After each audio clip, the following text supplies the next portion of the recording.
Hello बच्चों, welcome back to the R K science classes. मैं हूं Rohit Mehta and you are watching the YouTube channel of R K science classes. बच्चों, ये जो video है ये कक्षा 10 के बच्चों के लिए और जिसका हमारा चल रहा है चैप्टर नंबर 3। कौन सा चैप्टर चल रहा है बच्चों? चैप्टर नंबर 3 चल रहा है, जिसका नाम था मेटल्स एंड नॉन मेटल्स। क्या नाम है बच्चों चैप्टर का? मेटल्स एंड नॉन मेटल्स, यानी कि धातु और अधातु। इस चैप्टर की आधे से ज़्यादा हम बातें कर चुके हैं। इस चैप्टर में आधे से ज़्यादा हम बातें कर चुके हैं और आज के इस वीडियो में मैं आपको सिखाने जा रहा हूं किस प्रकार इलेक्ट्रॉनिक बिंदु संरचना बनाई जाती है, और या फिर उससे पहले हम बात करें तो किस प्रकार इलेक्ट्रॉनिक विन्यास लिखा जाता है। तो आज के इस वीडियो में हमारी जो हेडिंग है वो है इलेक्ट्रॉनिक विन्यास। क्या है बच्चों हेडिंग? इलेक्ट्रॉनिक विन्यास। मतलब इस वीडियो में हम सीखेंगे किस प्रकार किसी भी तत्व के लिए हम इलेक्ट्रॉनिक विन्यास लिख सकते हैं। तो इलेक्ट्रॉनिक विन्यास लिखने के लिए हमें कुछ तत्व याद होने चाहिए कि कौन सा तत्व किस नंबर पर आता है, किस परमाणु क्रमांक नंबर पर आता है।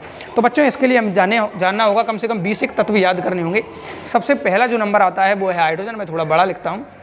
Hydrogen, helium, lithium, beryllium, boron, carbon, nitrogen, oxygen, fluorine और नियॉन। सोडियम नहीं, hydrogen, helium, lithium, beryllium, boron, carbon, nitrogen, oxygen, fluorine और नियॉन। ये बच्चों टेढ़े हो गए, सीधा लिख देता हूँ। Hydrogen, helium, lithium, beryllium, boron, carbon, nitrogen, oxygen, fluorine और नियॉन। पहला, दूसरा, तीसरा, चौथा, पाँचवा, छठा, सातवां, आठवां, नवां और 10वां। इस प्रकार ये हमारे पास 10 तत्व होते हैं। इसके बाद हम बात करते हैं 11वें पर आता है sodium, magnesium, aluminium, silicon, phosphorus, sulphur, chlorine, argon, potassium और कैल्शियम। इस प्रकार बच्चों ये 20 तत्व है हमारे पास। कितने तत्व हैं? 20। सोडियम 11 नंबर, 12, 13, 14, 15, 16, 17, 18, 19 और 20। इनका हमें सीखना है किस प्रकार इलेक्ट्रॉनिक बिंदु जो इलेक्ट्रॉनिक विन्यास है वो भरा जाता है। आता है बेटा तुम्हें? भर देगा? तो देखिए, इलेक्ट्रॉनिक विन्यास भरने के लिए सबसे पहले हमें एक परमाणु की संरचना भी जरूरी है सीखना। ये हमारे पास बच्चों परमाणु के बीचों बीच में होता है। इस संरचना को हम कहते हैं नाभिक। इसके बाहर कक्षाएं पाई जाती हैं। या तो इनको कह दो कक्षा, या कह दो इनको कोष, या तो कह दो कक्षा, इनको या तो कह दो बच्चों क्या? कक्षा, या इनको हम कह सकते हैं कोष, या इनको हम कह सकते हैं ऊर्जा स्तर। ये सब इसी के नाम है। या तो इनको कह दो कोष कह दो, या फिर इनको कक्षा कह दो, या फिर कह दो ऊर्जा स्तर। अब सबसे बीच में ये परमाणु की संरचना है बच्चों। ये किसकी संरचना है? परमाणु की। परमाणु के सबसे सेंटर में जो भाग होता है उस भाग को हम कहते हैं नाभिक, न्यूक्लियस। ये परमाणु जो है वो है एटम और नाभिक को हम कहते हैं न्यूक्लियस। और हम जानते हैं कक्षा 9 में हमने पढ़ा है कि जो नाभिक है उसमें एक तो न्यूट्रॉन पाया जाता है और एक प्रोटॉन पाया जाता है, जबकि परमाणु में नाभिक के बाहर यहाँ जो संरचना मिलेगी वो कौन मिलती है? इलेक्ट्रॉन पाया जाता है। क्या पाया जाता है बच्चों? इलेक्ट्रॉन। तो हम इलेक्ट्रॉनों को कैसे भरें इस बारे में हम आगे चर्चा करते हैं। तो बच्चों, ये परमाणु की संरचना आपको समझ में आ गई होगी। और हम जानते हैं कि जो पहला कोष है इसको हम कहते हैं के, दूसरे कोष को हम कहते हैं एल, तीसरे को कहते हैं हम एम, KLM। और अगर हम इसी प्रकार चौथा बनाएं तो उसको कहते हैं चौथा, या फिर इसको कह सकते हैं हम N। तो हमारे पास कोष क्या आएगी? सबसे पहला आएगा K, उसके बाद आएगा L, K के बाद L, फिर M और फिर आएगा हमारे पास N। KLMN। क्या आएंगे? KLMN। अब जैसे कि मान लो मेरे पास कोई तत्व ले लिया मैंने, नियॉन। हमें पता है कितने नंबर पर आता है बेटा? 10 नंबर पर आता है। कितने नंबर पर? 10 नंबर पर। तो हमें इन 10 इलेक्ट्रॉनों को भरना है। कितने इलेक्ट्रॉनों को भरना है? 10 इलेक्ट्रॉनों को, क्योंकि इसके पास इलेक्ट्रॉन कितने हैं? 10 हैं। क्यों हैं? तो पहली बात तो ये कितने नंबर पर आता है बेटा? 10 नंबर पर आता है। मतलब 10 नंबर पर आने का मतलब है इसमें प्रोटॉन की संख्या कितनी है? 10 है। और अगर कोई चार्ज नहीं है, ना इस पर प्लस चार्ज है ना इस पर नेगेटिव चार्ज है, तो इसका मतलब ये होगा कि जितने इलेक्ट्रॉन की संख्या है, या हम कह दें उल्टा, जितने प्रोटॉन की संख्या है उतनी ही किसकी संख्या होगी? इलेक्ट्रॉन की। कब तक? जब तक कि इस पर कोई चार्ज नहीं है। तो इलेक्ट्रॉन की संख्या प्रोटॉन की संख्या के बराबर होगी जब तक इस पर कोई चार्ज नहीं है तब तक। जैसे ही चार्ज आएगा जैसे ही कोई चार्ज आएगा तो इसमें इलेक्ट्रॉनों की संख्या या तो कम होगी या ज़्यादा होगी, वो आगे हम चर्चा करेंगे। तो इसके पास कितने इलेक्ट्रॉन है बेटा? 10। और इन 10 इलेक्ट्रॉनों को हमें भरना है किन में? KLMN, इन कोषों में। तो मैं लिखूंगा सबसे पहले, इसको मैं हटा देता हूं परमाणु को। तो देखिए बच्चों, मैंने लिया 10 नंबर पर कौन आता है? नियोन। इसमें इलेक्ट्रॉनों की संख्या कितनी है बच्चों?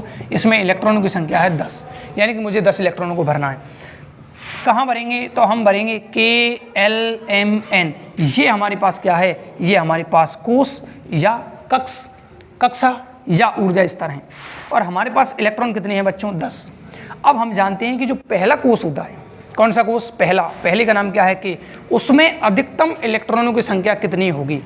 पहले कोष में अधिकतम इलेक्ट्रॉन भरे जा सकते हैं बच्चों कितने? 2। कितने इलेक्ट्रॉन भर सकते हैं? 2। तो जैसे कि हमारे पास कितने हैं?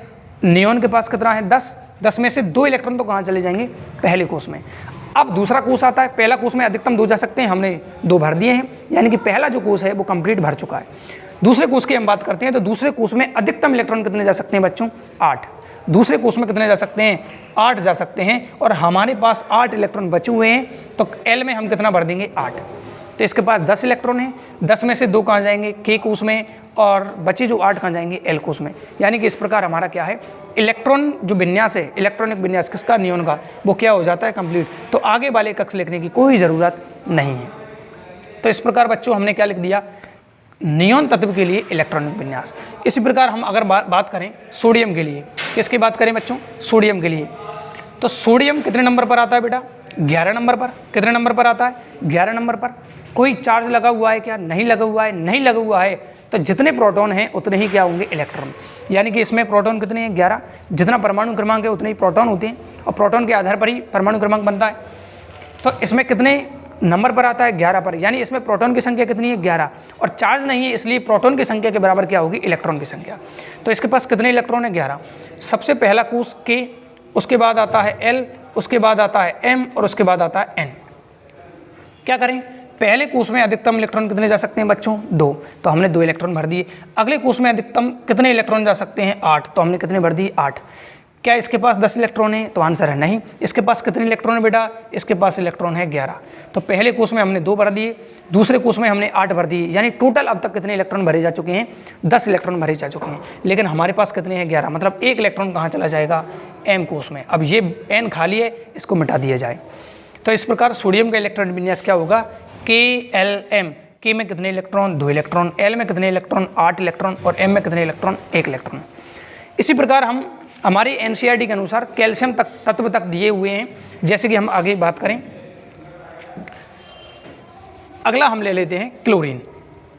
अगला हम तत्व ले लेते हैं बच्चों क्लोरीन, और हम जानते हैं कि क्लोरीन कितने नंबर पर आता है? 17 नंबर पर आता है। तो K, L, M और N। पहले कोष में अधिकतम 2, दूसरे में अधिकतम 8, तीसरे में अधिकतम हम भर देंगे 8। कितने हो गए? 18। लेकिन हम जानते हैं कि कितने इलेक्ट्रॉन होते हैं क्लोरीन के पास? कितने होते हैं बच्चों? 17। यहाँ कितने भर दिए? 10। यहाँ कितने भर दिए? 8। तो ये कितने हो गए? 18। इसलिए एक हम क्या कर देंगे? कम कर देंगे। तो 2, 8, 7 किसका इलेक्ट्रॉनिक विन्यास है? क्लोरीन का। K जो कोष है उसमें 2 इलेक्ट्रॉन, L जो कोष है उसमें 8 इलेक्ट्रॉन, और जो M कोष है उसमें जो बचे हुए 7 इलेक्ट्रॉन है उसमें 7 इलेक्ट्रॉन भर दिए जाएंगे। और N क्या होगा बच्चों? खाली होगा। तो या तो इसको N 0 कर दो या फिर इसको हटा दिया जाए, तो कोई दिक्कत नहीं है। अगला हम लेते हैं बच्चों किसको? कैल्शियम को। कैल्शियम हम कहाँ देखते हैं? 20 नंबर पर। K, L, M और N।